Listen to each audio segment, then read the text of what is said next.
Fariduddin Attar, le mémorial des saints. Tefkirat al-Awliya. Sentence de Habib Adjemi. Cet homme aux aspirations grandes et vigoureuses, cet habile médecin dans les voies de l'amour, ce Habib Adjemi dont chaque pas était béni du ciel, que la miséricorde de Dieu soit sur lui. C'était un lutteur très énergique pour supporter les rigueurs de l'ascétisme. Il avait commencé par être un personnage opulent et un usurier. Vivant à Basra, il allait chaque jour recueillant d'un débiteur l'intérêt de l'argent qu'il lui avait prêté. En outre, il exigeait une indemnité de déplacement et appliquait aux dépenses de sa maison ce qu'il recueillait de cette manière. Un jour qu'il s'était rendu au domicile d'un de ses débiteurs, lorsqu'il eut frappé à la porte, la femme de celui-ci lui dit « Mon mari n'est pas à la maison. S'il n'est pas là, apporte-moi mon indemnité de route. Je vais me retirer. » « Mais je ne possède rien, » reprit la femme. « Toutefois, il y a chez nous un cou de mouton. » Et elle alla le chercher et le lui donna. Habib Adjemi le porta à sa femme et lui recommanda de le faire cuire. Mais, lui fit observer celle-ci, il n'y a ici ni pain ni bois. Habib Adjemi se remit en campagne, toucha d'un autre débiteur l'indemnité de déplacement, acheta du pain et du bois et revint chez lui. On mit le chaudron au feu et on était en train de faire cuire le riz et la viande lorsqu'un derviche se présenta à la porte en demandant l'aumône.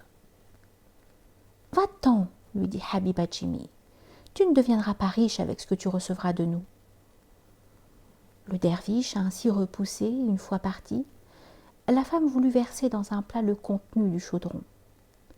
Elle vit que le ragoût qui était dedans n'était plus qu'un amas de sang.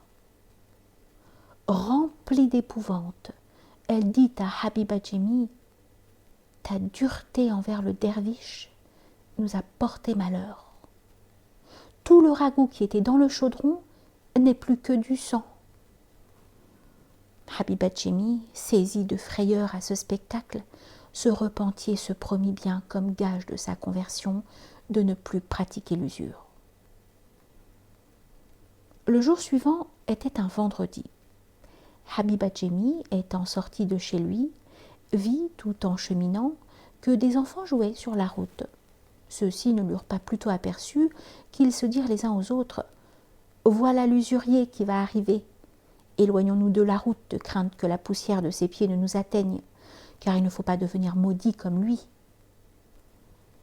À ces paroles, Habib Adjemi fut profondément attristé et se rendit auprès de Hassan Basri, qui justement était en train de prononcer une homélie. En l'entendant, Habib Adjemi, frappé de terreur à l'idée des jugements du Seigneur Très-Haut, perdit connaissance. Quand il revint à lui, il fit amende honorable de tous ses méfaits, en présence de Hassan Basri. Puis il sortit de la mosquée et se rendit chez lui. Un de ses débiteurs, l'ayant aperçu, voulut se dérober à sa vue. Mais Habib Adjemi lui dit « Ne me fuis pas. Jusqu'aujourd'hui tu m'évitais, maintenant c'est moi qui cherche à t'éviter. » Poursuivant son chemin pour regagner sa maison, lorsqu'il arriva auprès de ses enfants dont il a été question plus haut, ceux-ci se dirent l'un à l'autre « Il faut nous écarter de la route, de peur que la poussière de nos pieds n'atteigne Habib qui a fait pénitence.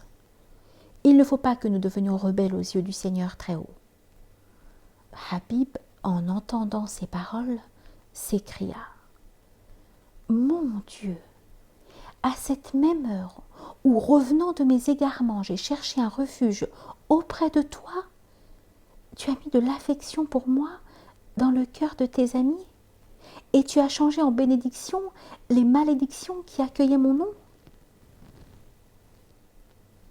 Habib Adjemi fit annoncer publiquement que quiconque lui devait de l'argent n'avait qu'à reprendre son engagement écrit, attendu qu'il faisait à tous une remise complète.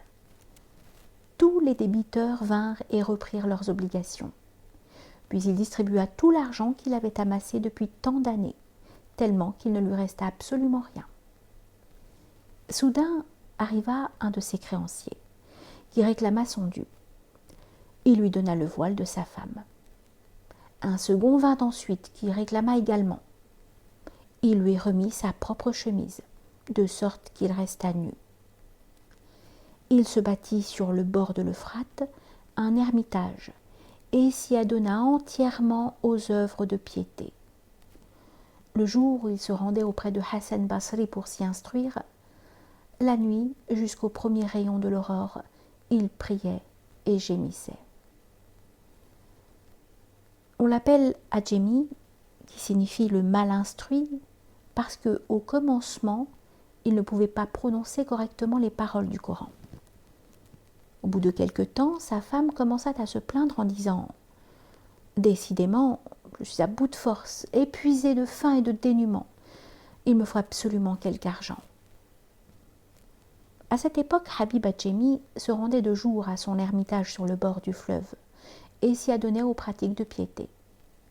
Le soir, il rentrait chez lui. Un soir, sa femme lui ayant demandé où il était allé dans la journée, il répondit « Aujourd'hui, j'ai été sorti pour travailler. »« Hé, il s'agit bien de ton travail, » reprit-elle. « Qu'as-tu rapporté ?»« Celui qui me fait travailler, dit Habib Adjemi, est un personnage généreux. Lui-même m'a déclaré qu'au bout de 10 jours, il me donnerait le salaire de 10 jours. En effet, jusqu'à ce que 10 jours fussent accomplis, Habib Adjemi allait et se livrait aux exercices de piété. Le 10e jour, il réfléchissait dans son ermitage, se demandant ce qu'il répondrait à sa femme. Lorsqu'il rentrerait chez lui le soir et qu'il lui demanderait de quoi manger. Et tout en se livrant à ses pensées, il continuait ses exercices de piété. Le Seigneur très élevé, par un effet de sa générosité, envoya à la maison de Habib Adjemi 4 anges sous une forme humaine. L'un portait une charge de farine, l'autre un mouton écorché, un autre une outre de miel, un autre encore une outre d'huile. De plus, un beau jeune homme portait dans une bourse une somme de 300 pièces d'or de la monnaie de ce temps. Après avoir remis toutes ces choses à la femme de Habib, ils se retirèrent en lui disant « Ô femme, celui qui a envoyé toutes ces choses est celui-là même dont Habib fait les affaires. » Et ils ajoutèrent « Ô femme, dis à Habib que notre maître lui envoie cette recommandation. Augmente ton travail, et nous, de notre côté, nous devrons augmenter ton salaire. » Puis ils s'éloignèrent.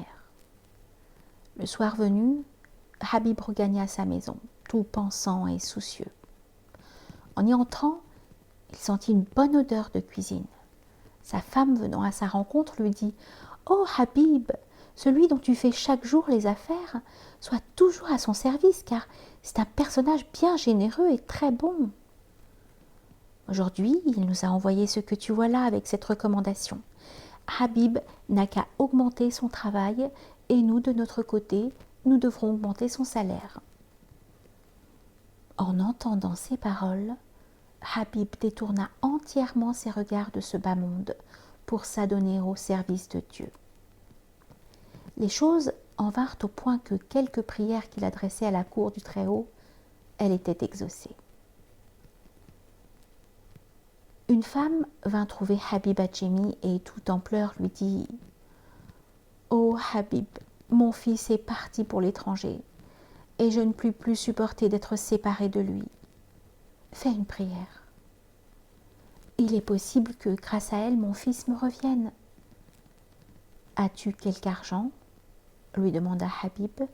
« 2 pièces d'argent, » répondit la femme.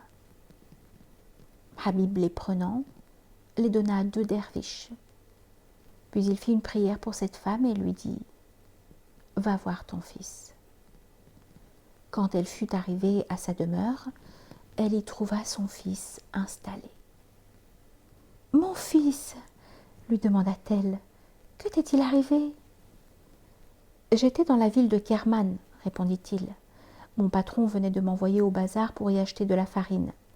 Après l'avoir achetée, je retournais chez lui, lorsque soudain un vent surgit et m'enleva.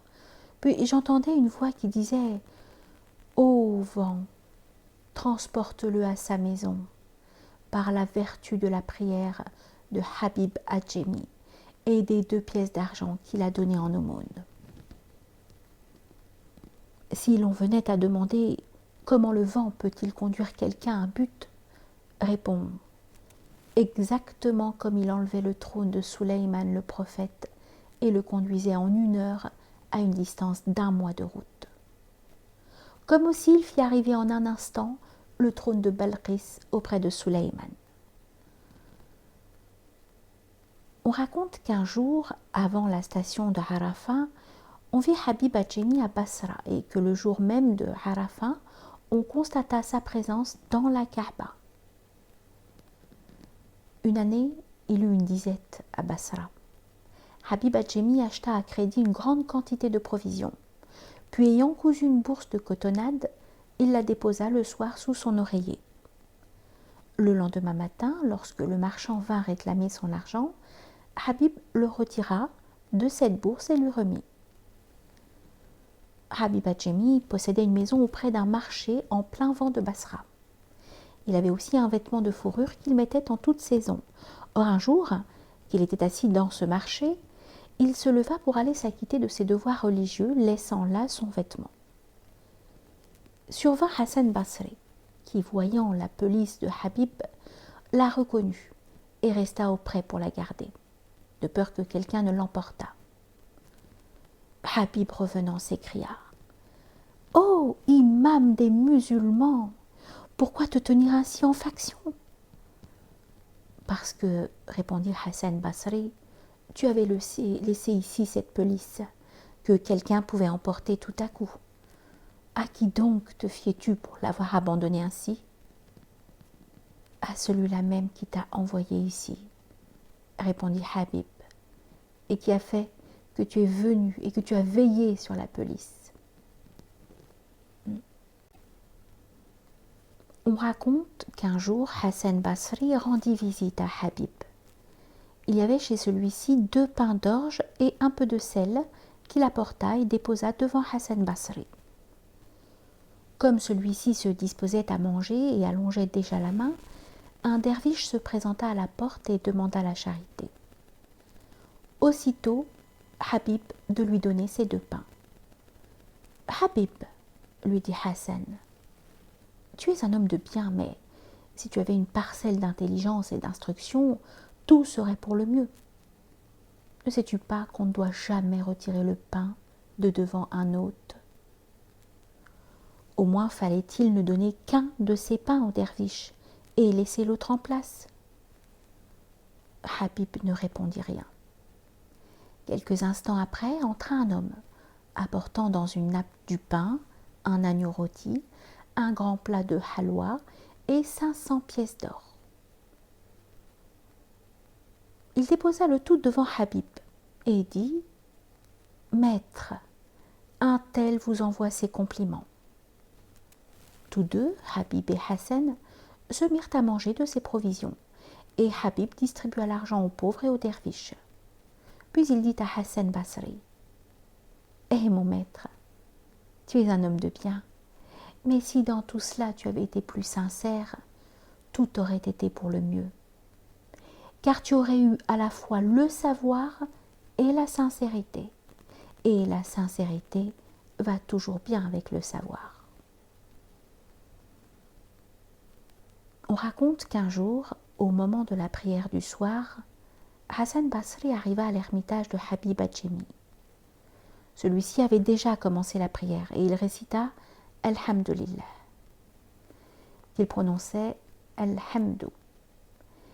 Hassan se dit en lui-même « Cet homme ne peut pas bien prononcer les paroles du Coran. Il est impossible de faire la prière sous sa direction. et il fit la prière à part. Cette même nuit, Hassan, dans son sommeil, vit le Seigneur très haut et lui demanda « Mon Dieu, que faut-il faire pour mériter ton approbation ?» Une voix l'interpellant lui dit « Ô Hassan, tu avais rencontré mon approbation, mais tu n'as pas su en apprécier la valeur. Qu'est-ce donc, ô mon Dieu ?» s'écria Hassan Basri. Et la même voix de lui dire « Il fallait faire la prière sous la direction de Habib Adjemi. Cette prière aurait eu plus de valeur que toutes celles que tu as faites dans le cours de ta vie entière. Si la langue des autres est droite, le cœur de Habib Adjemi est droit. » On raconte qu'un jour, Hassan Basri, fuyant devant les agents de Hajjaj ibn Yusuf, vint se cacher dans l'ermitage de Habib Adjemi. Les agents de Hajjaj, arrivant à leur tour, demandèrent à Habib par où était passé Hassan Basri. « Il est dans cet ermitage, répondit-il. Mais nous y sommes entrés et nous n'avons plus vu personne, objectèrent-ils. Ô Habib, quelque traitement que vous fasse Hajjaj, vous l'aurez bien mérité. Pourquoi nous faire un mensonge ? Je vous répète, protesta Habib, que Hassan Basri est là-dedans. Si vous ne le voyez pas, que puis-je faire ? Ceux-ci entrèrent de nouveau dans l'ermitage, cherchèrent partout, et ne trouvant pas trace de Hassan Basri, ressortirent et s'en allèrent. Hassan, sortant à son tour, dit « Ô Habib, voilà comme tu t'es acquitté de ce que tu dois à ton maître. Tu m'as dénoncé. » « Maître, lui répondit Habib, c'est grâce à ma sincérité que tu as pu échapper. Si j'avais dit un mensonge, nous étions pris tous les deux. » Hassan Basri demanda alors à Habib, « Mais quelles paroles récitais-tu donc pour qu'il ne m'ait pas vu ?»« J'ai récité 10 fois, répondit Habib, le verset du trône. 10 fois, Aminur Rasoul, ayez foi dans l'envoyé. Le verset 135 de la sourate 4. 10 fois, Qul huwallahu ahad. Dit, c'est lui qui est Allah. Sourate Al-Ikhlas. En outre, j'ai dit, mon Dieu, je te confie Hassan, garde-le. On raconte que Hassan Basri, au cours d'un voyage, arriva au bord du fleuve et s'y arrêta. Survint Habib Adjemi qui lui dit « Ô imam des musulmans, qu'attendez-vous ici ?»« J'attends impatiemment la venue d'un bateau, » répondit Hassan Basri. « Ô maître, » répondit Habib, « j'ai étudié la science auprès de vous. Pour le moment, chassez de votre cœur les désirs immodérés, la passion et l'envie. Chassez-en aussi l'amour de ce bas monde. S'il vous survient des épreuves, considérez-les comme une bonne fortune. Enfin, quoi qu'il puisse vous arriver, songez que c'est le Seigneur très haut qui vous l'envoie. Et puis posez votre pied sur l'eau et traversez. » Et il n'eut pas plus tôt parlé ainsi qu'il posa le pied sur le fleuve et le traversa. Hassan Basri, en entendant ces paroles, perdit connaissance. Quand il reprit ses sens, on l'interrogea sur ce qui lui était arrivé, et lui de répondre « Habib, qui s'est instruit de la doctrine auprès de moi, vient de m'adresser beaucoup de reproches. » Et puis il a posé le pied sur le fleuve et il a traversé. Si au jour de la résurrection, on vient me dire « Traverse le pont du Sirat » et que je ne puisse le faire, que deviendrai-je ? Ensuite, il demanda à Habib Adjemi par quelles œuvres il était arrivé à un si haut degré. « Ô Hassan » répondit celui-ci, en m'appliquant à blanchir mon cœur, tandis que toi, tu noircis du papier. Hélas, reprit Hassan, faut-il donc que le bénéfice de mon savoir soit pour les autres, tandis qu'il ne me revient que l'éclat extérieur? Il ne faudra pas toutefois qu'il entrât dans vos esprits cette idée que le degré de Habib est supérieur à celui de Hassan Basri. Sachez que, à la cour du Seigneur Très-Haut, il n'y a pas de degré plus élevé que celui de la science. Cela est si vrai que les docteurs ont dit « Dans la voie spirituelle, le don des miracles est le 14e degré, tandis que la science appartient au 18e. » D'ailleurs, le don des miracles provient de l'accomplissement des œuvres de piété, tandis que les mystères se révèlent en grand nombre au jour de la méditation.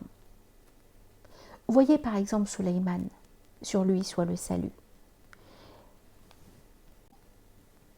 Les dives, les péris, c'est-à-dire les génies mâles et femelles, les vers, les oiseaux, le vent, tout était sous son commandement, comme vous l'avez entendu raconter dans le livre des Qisas, les histoires.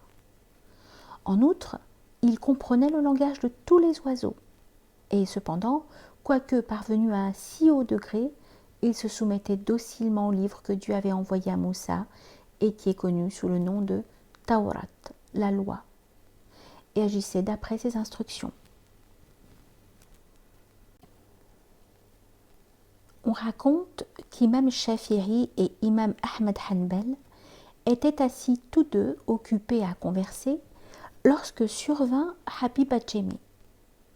Ahmed Hanbal dit « Il faut poser une question à Habib. » « Garde-t'en bien, objecta Shafi'i, car c'est un homme extraordinaire. » Néanmoins, Ahmed Hanbal, s'adressant à Habib, dit « Ô Habib, quelqu'un se trouve redevable d'une des 5 prières canoniques, mais il ne sait pas de laquelle. Que doit-on lui faire ?» Cela, répondit Habib, est le fait d'un homme dont le cœur ne se soucie guère du Seigneur Très-Haut. Il faut le corriger et exiger de lui qu'il fasse la totalité des 5 prières. Ahmed Hanbal resta stupéfait de cette réponse. « Ne t'avais-je pas averti, observa Shafi'i, de t'abstenir de lui faire des questions ?» On raconte que Habib avait une servante qui était auprès de lui depuis 30 années, durant lesquelles il n'avait jamais vu son visage. Un jour, Habib lui dit « Femme, appelle donc notre servante. » « Mais votre servante, c'est moi-même, » observa celle-ci, et Habib de répondre. Durant ces 30 dernières années, nous n'avons jamais eu la force de regarder personne autre que Dieu. Voilà pourquoi je ne te connaissais pas. On raconte que Habib Adjemi, assis dans un coin, disait « Quiconque ne se plaît pas avec toi, puisse-t-il n'être jamais heureux. Quiconque n'illumine pas son œil à ta lumière, puisse-t-il n'être jamais éclairé. Quiconque ne t'aime pas, puisse personne ne l'aimer. » On demandait à Habib Adjemi en quoi le Seigneur Très-Haut pouvait se complaire. « En un cœur, répondit-il, où ne se trouve pas le moindre grain de poussière d'hypocrisie. » Chaque fois qu'on récitait devant lui le Coran, Habib se mettait à pleurer amèrement. « Mais, lui objectait-on, tu es un barbare, Adjemi. Le Coran est en arabe et tu n'en comprends pas le sens. Pourquoi pleures-tu ainsi ? » « Il est vrai, répondait-il, que ma langue est barbare, mais mon cœur est arabe. » Un personnage de considération raconte: je vis en songe Habib placé à un rang très élevé. Mais, dis-je, voilà bien Habib Adjemi. S'il était Adjemi, me dit une voix, il n'en était pas moins Habib, c'est-à-dire ami en langue arabe. On raconte qu'on avait attaché à la potence un jeune homme. La nuit qui suivit l'exécution, on le vit en songe se promenant dans le paradis, richement vêtu. Mais, lui demanda-t-on, dans ce monde, tu étais un homme sanguinaire. Comment as-tu atteint un aussi haut degré? Le jeune homme répondit: le jour même où on m'attachait à la potence, Habib Adjemi passait. Il m'a regardé du coin de l'œil, il a fait une prière pour moi, et voilà comment j'ai obtenu ce degré de félicité.